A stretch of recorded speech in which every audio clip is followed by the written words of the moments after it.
Sometimes, feeling talaga ng mga kabataan ngayon that they are smarter than their parents. I'm not saying that you are not. Yes, I do believe that you are smarter because you know more, technology, yung mga pinag-aaralan nyo mas upgraded na. Yung mga pinag-aaralan ng anak ko, di ko na naunawaan. Hindi ko rin kaya i-solve. But, listen, always remember, we have more experience. We have more experience. If you are here, then you are on the road to become wealthy and debt-free.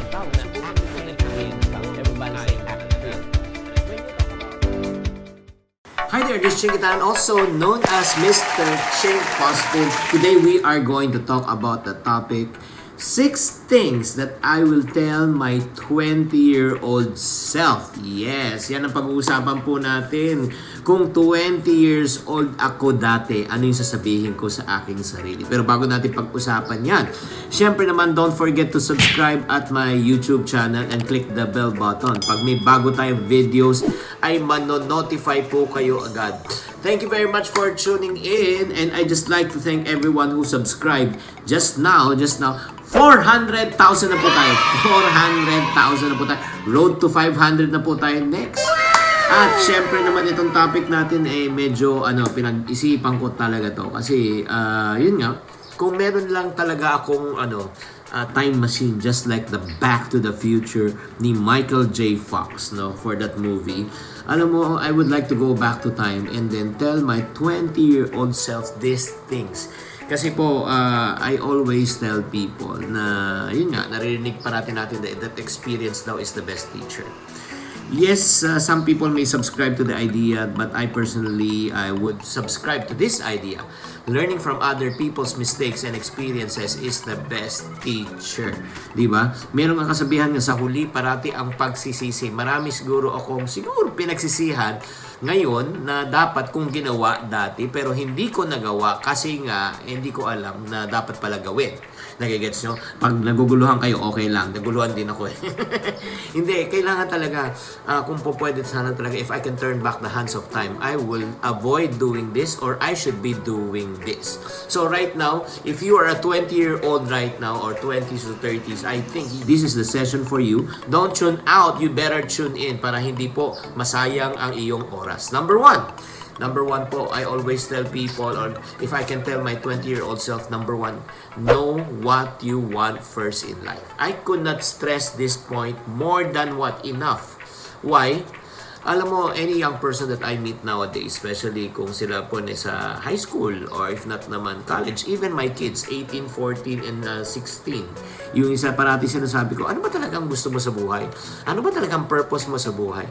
It's so hard to move on in life without you knowing where you are going. Alam mo, sa totoo lang, ang nakikita ko talaga, life is not actually a destination.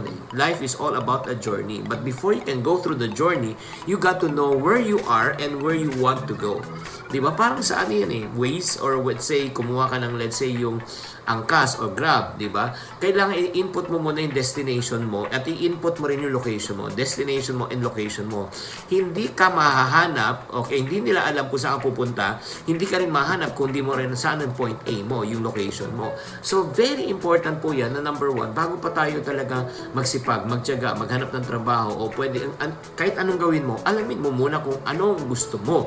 Because if you do not know what you're looking for, it's so hard to find it if you do not know what you are looking for. Napapagod lang tayo. So, ang nangyayari po, trial and error. Tapos maming konti, enroll ka sa course na ito. Pagkatapos mag-aral ng course na ito, after a few sems, tapos sabi mo, ayaw mo na, maglilipat ka naman. Or if not naman, nagtatrabaho ka na, hindi mo alam kung ano talagang gusto mo at hinahanap mo. Pagkatapos nakailang lipat ka na ng companies, pero hanggang ngayon, wala pa rin nangyayari sa buhay mo. So, this adds stress on to what we call as yung tinatawag na crisis, life crisis. Yung parang, you will achieve a certain point in your life na talagang sinasabi mo parang napapagod na ako, wala pa ako na-achieve sa buhay ko. Ang root cause nito kasi hindi mo talaga kung anong alam ang gusto mo. Pero pag alam mo yung gusto mo, bibilis lahat ang proseso. That's number one. That's the first thing that I will tell my 20-year-old self. The second thing that I will tell, let's say, before the second thing. So right now, as you discover already what you want in life, your purpose in life, okay, and then sulat mo, At a very young age, I know my purpose in life. My purpose in life talaga, number one, I want to become wealthy. Gusto ko talagang yumaman. That's my purpose. And second, yung reason why I want to become wealthy, because I want to help my parents. I want to bless the people around me. And number three, I also want to be able to help people to become wealthy and debt-free. Tatlo po yung purpose ko kung ba't ko gusto talagang yumaman. And then after that, after I wrote down already what you want in life, the second thing that I would tell my 20-year-old self is this: believe in yourself. Yes. Malaking factor yan. Because napapansin ko rin po nowadays, no, that insecurity is one of the most common and most challenging things that a young millennial can experience.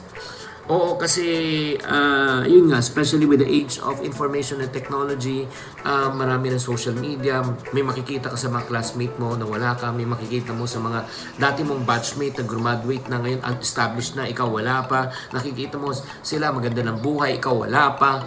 And you know what, friendship, because if you don't believe in yourself, ano mangyari niyan? Bababa yung self-esteem mo, di ba? And then you will start to question and doubt yourself. Di ba? Nagtatanong ka, ano ba nangyari sa buhay ko? Parang walang nangyari. Di ba? You tried your best to gain respect and acceptance from others, but no matter how hard you try, it's not enough. So, yun nga, kasi dati ang goal ko kasi is to, before me, I can talk to myself. Honestly, I was a very insecure person before, na I tried to fit into the organization, I tried to fit into the group, and I tried to please other people because I tried to fulfill the goals of other people rather than fulfilling my own goals. So, my friend, let me encourage you today. Know what you want. Number two, remind yourself that you got to believe in yourself, believe in your ideas, believe in your dreams, believe in your God-given capability, believe in your talents, believe that things will work out, believe. No matter what's happening right now, do not look at your present situation and circumstance. Ang importante talaga is what you got to believe. Yes, got to believe in magic. That's the second thing. So right now, let's rewind. Alam mo na kung anong gusto mo. Number two, naniniwala ka na. Sige, buo na ang loob ko na naniniwala talaga na pwede may mangyari talaga sa akin. Number three, you got ito lang. If I can tell my 20-year-old self, ito, surround yourself with wiser and positive people. Yun, ulitin ko. Chinkee, lumapit ka sa mga taong matatalino at successful at saka mga positive na tao. Kasi sa totoo lang, yun lang isang pagkukulang ko. Ang ginawa ko kasi nung 20-year-old po ako, ginaan ko talaga sa sipag at tiyaga. I was very hardworking. I was really patient. No, as a matter of fact, not really patient. I was impatient also before, diba? So, but without me knowing that I don't have to repeat success, I don't have to repeat the failures of other people. If I just surround myself with people who are wiser than me, I can learn from them. Just like probably right now, you're following me in this channel, and then you're telling yourself, na Chinkee, why should I follow you and subscribe at your channel? Because I can share with you tons of my personal experience so that you will be able to learn and you don't have to commit the mistakes which I made. So, at the same time, why should you also follow more successful people and wiser people? Because it's a proven fact, when you surround yourself with negative people, you will become a negative person one day. You surround yourself with complainer, you become a complainer one day. You surround yourself with what? Yung mga tinatawag na spender, mahiling mag-shopping, ay nako, you'll become a spender one day. So likewise, if you also surround yourself, no offense meant, with broke people, you know, you will become broke one day. Alam mo, the people that we surround ourselves with can really dictate our outcome in life 5, 10, 20, 30 years from now. My question to you is, what do you want to happen with your life? I would highly recommend, if you want to surround yourself with positive people, find mentors.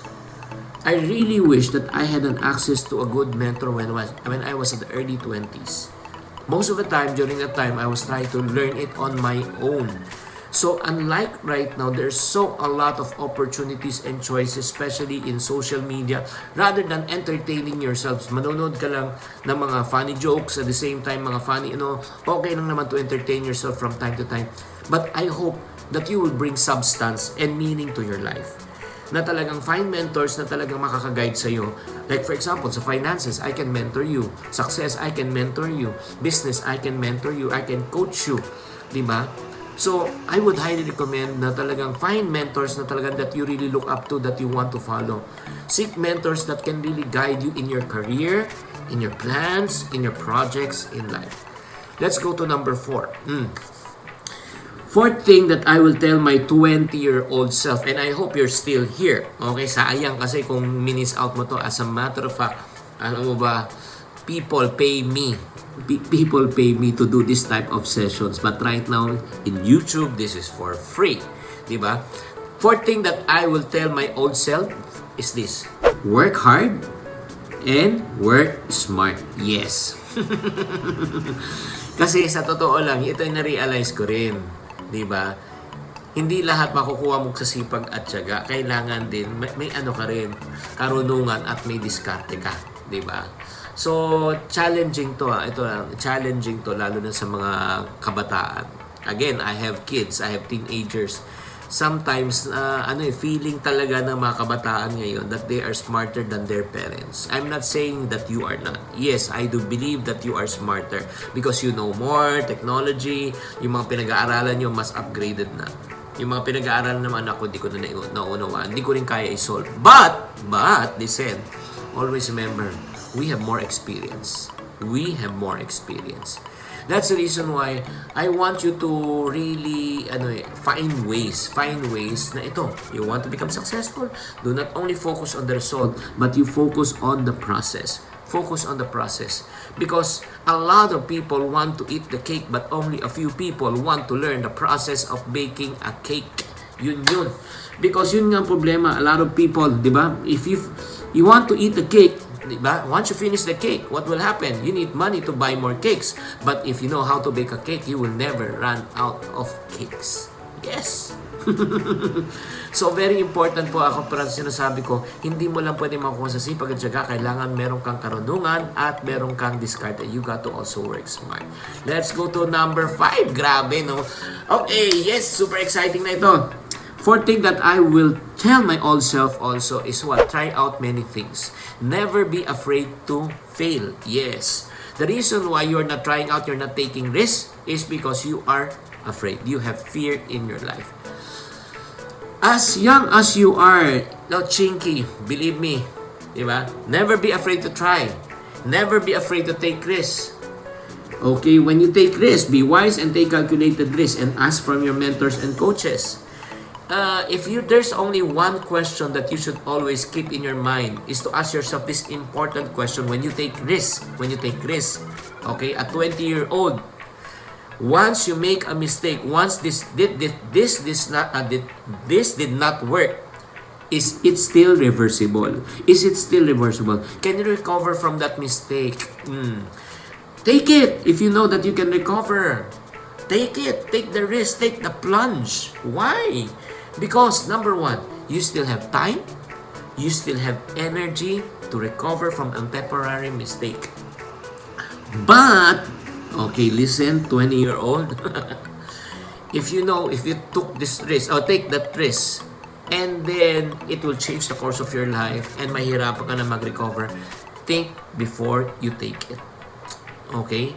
Think before you take it. Pero kung alam mo makaka-recover ka, nagkamali ka, like for example, ito, sample na lang, mag-umpisa ka ng business, pinag-ipunan mo tong pera mo, 'di ba, na 20,000 pesos, 'di ba? Siguro 1 year mo pinag-ipunan, 20,000. Or let's say naubos ang 20,000 mo, can you recover?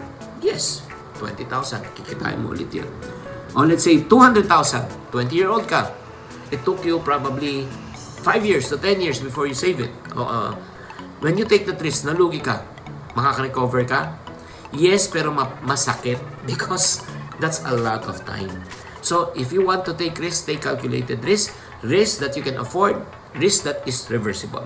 Let's go to number 6.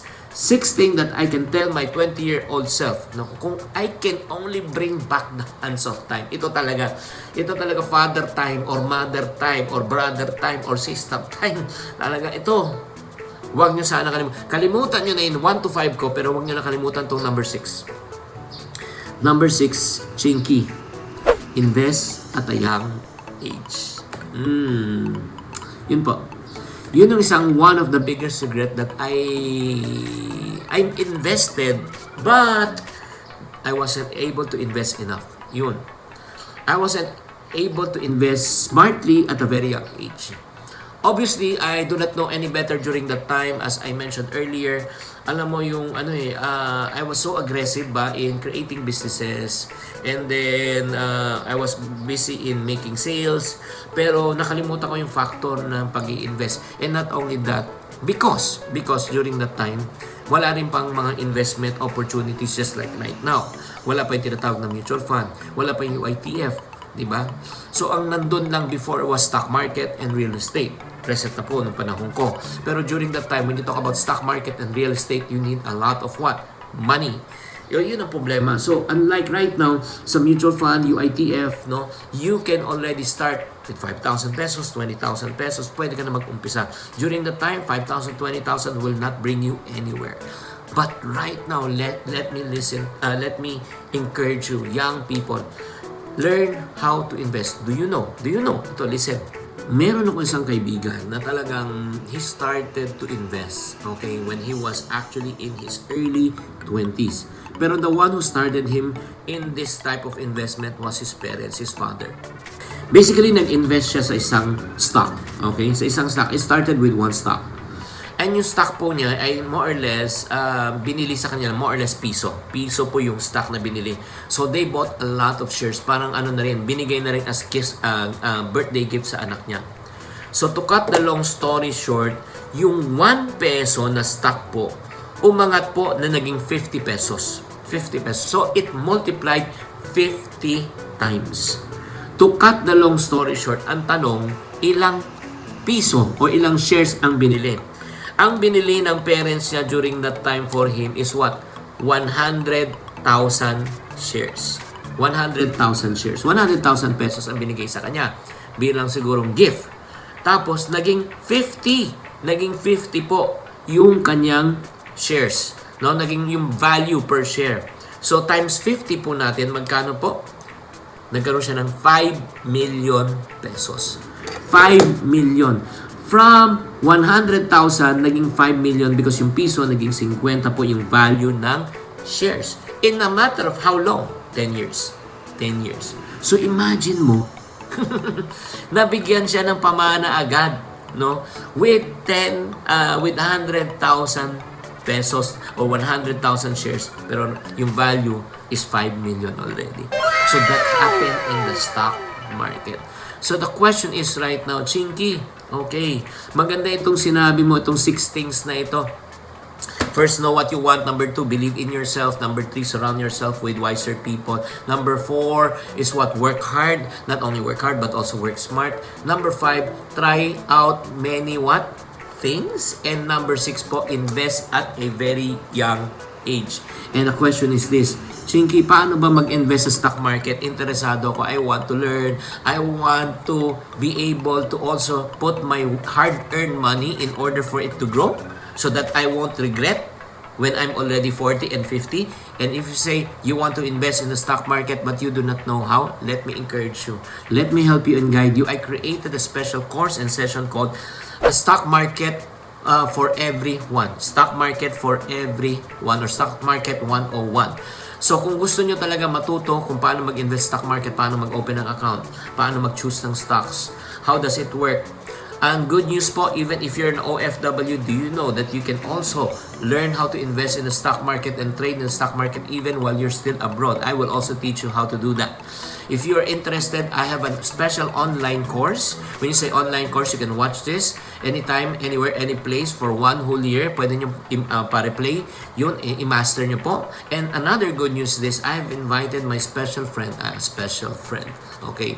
His name is Marvin Hermo. He is the stock market expert. He will do this session with me.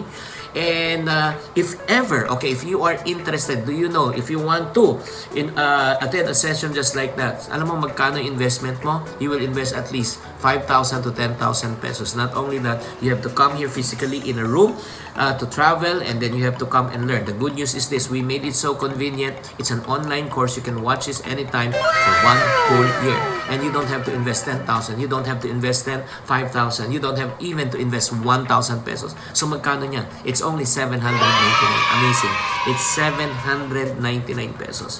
So if you want right now to learn how to invest in the stock market, and then you want to grow your money, and you don't want to live a life of regret, but you want to live a life of what? Celebration and success.